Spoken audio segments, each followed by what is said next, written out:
The Lead Change Group is an association of business leaders, coaches, and mentors collectively striving to support the quality of leadership today. Although there may be differences in the detail, all the authors agree on the core message of this book, that character counts in leadership, and there are key elements that shape character. Character-based leadership is leading from who you are rather than from your power or position. Join us for the next 10 minutes to find out how you too can contribute to the character-based leadership revolution. Lesson 1. Character-based Leadership 101. The first thing that needs to be acknowledged is the fact that our employees aren't satisfied with where they or their leaders are. Leadership is disengaged. Consequently, many of the younger generation entering the workforce don't seek to become leaders. As an alternative to the norm, character-based leadership has three underpinning concepts. Leadership is influence. Influence is given. People give influence based on competence, trust, and purpose. Here's how your staff will look at it. Number 1, competence. Your staff want to know if you, the leader, can take everyone towards the group's objective. Number 2, trust. They must believe that you, the leader, can get them to the objective in a way that doesn't violate their best interests, but helps them achieve the benefit they expect from joining. And number 3, purpose. They must believe the purpose is worth the effort. They must have an aligned purpose or they won't give the leader, you, influence or authority over them. We all face choices that affect other people in organizations. Some of those choices deal with questions of right and wrong. Others are about the willingness to address a problem instead of ignoring it, and many choices are simply about speaking up instead of doing nothing. These choices don't require positions of power and importance to solve it. They simply require character. You and I can decide that the time has come to make character priority number 1. And when we do, we will start to become character-based leaders. Lesson number 2, leading from within. When we show up for work and for our leadership roles, we bring our full self. We bring our principles, our strengths, our pride in our past accomplishments, and our desire to lead our team successfully. We also bring our fears and our weaknesses, along with our insecurities and knowledge of our past failures. Being a character-based leader not only needs a vision of where we are taking our organization, but also a clear personal vision of self. A vision that clarifies why we are leading that organization in the first place. By sharing this vision with our followers and letting our leadership flow from within, our followers can hold us accountable and expect our actions to match our words. Abraham Lincoln is cited as an example of leadership in a character-based way. It was because of who he was, how personally connected he was to his authentic self, how he let his authenticity shine through his leadership, how much he cared for his fellow common man, and the vision he was committed to bringing to life. The foundation of character-based leadership is a connection to our inner selves, an understanding of where we came from, which keeps us grounded, an inspired personal vision to which we are committed, a set of strong and respectful values which we follow, and an enlightened vision of where we want to lead others. Lesson number 3, accepting your value as a leader.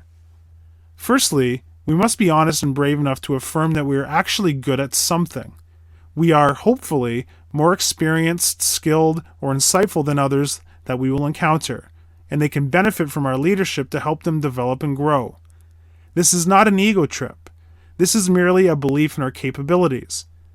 Character-based leaders are committed to inspiring others to discover their own strengths.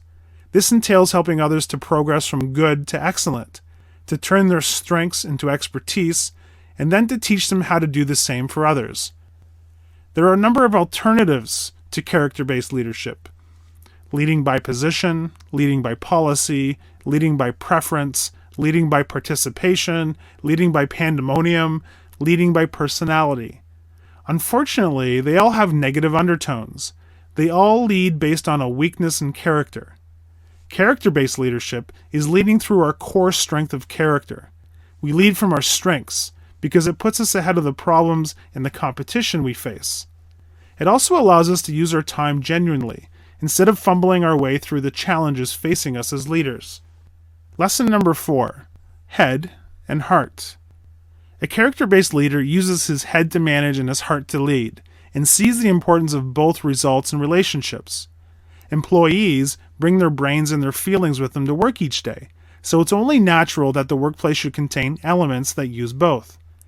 An authentic head and heart leader thinks we first and me second.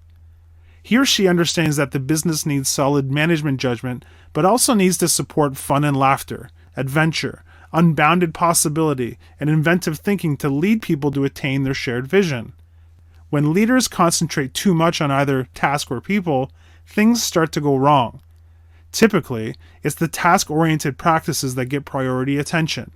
Metrics like cash flow, widgets per hour, budgeted versus actual expenses, and the like are easier to measure, but they have no more importance than the feelings or buy-in of staff. Achieving both task completion and relationship building requires an inclusive orientation, because each outcome is correct. Neither can stand alone for the long term. Both are needed for success. Character-based leaders focus first on one, then the other, oscillating between the two as the circumstances require. They know when and how to balance. Lesson 5. Walking the walk. Character-based leadership is about the small actions or reactions that make up our decisions. They build the foundations of our integrity. Character-based leaders strive for consistency between what they say and what they do. They balance their logic with their longing. They listen and observe well because they know that they can learn by experiencing the challenges they face. So how do we develop integrity in everyday leadership? We need to know where we stand. There is simply no way of being true to ourselves if we don't know who we are. Even if we strive to remain honest, it will be difficult to do so when we are unaware of ourselves. We need to respect our principles. Anything we say or do that is counter to our principles is not worth it. No matter who's asking, nothing will repay us from straying from our principles. We need to find our way back. The most common mistake for leaders is to think they're always right. When leaders become strong, the people around them tend to either believe the leader must be right or just pretend they believe it. We need to be humble and respect our failings. As a leader, the consistency with which we walk our talk is the basis on which others will choose to follow or lead. To be accountable is to be willing to make a promise to another with a commitment to honoring that promise. Accountability is often discussed in the context of managing work and activities, but it's actually about managing our relationship with integrity. Accountability includes facing up to failure. Accountability is acknowledging when we fail to deliver in any aspect of the promise we made and taking personal responsibility for dealing with the consequences in terms of our relationship and in terms of the breakdown that may have been caused for others. Lesson 6. Humility and respect.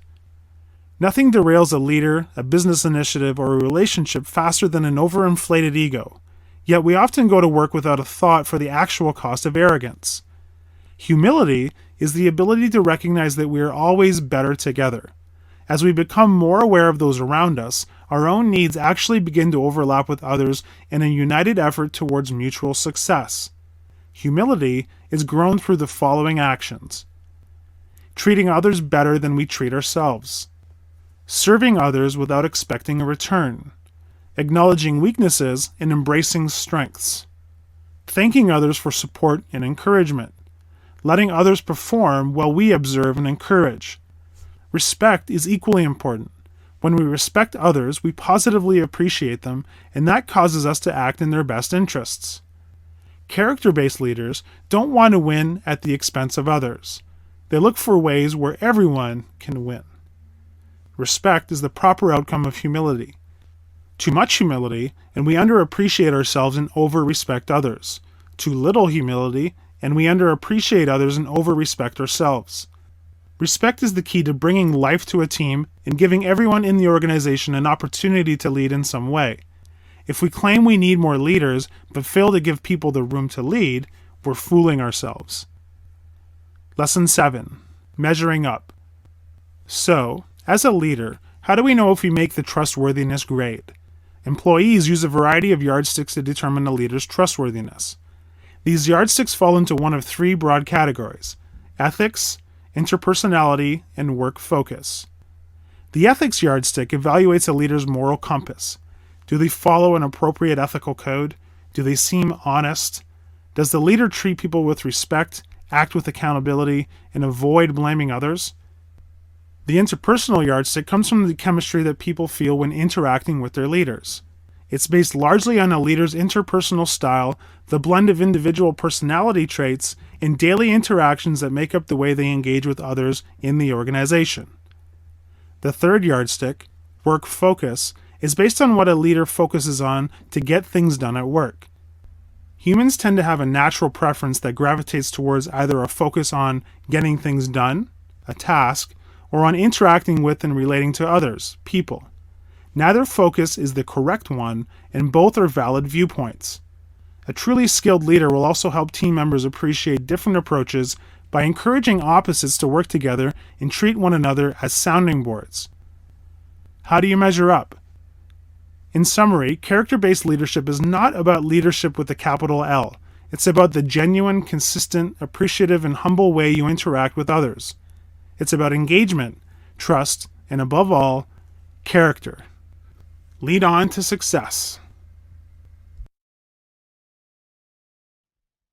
Hi, I'm Rhonda, and this is an exclusive audiobook video recorded for the Audiobook Master Channel.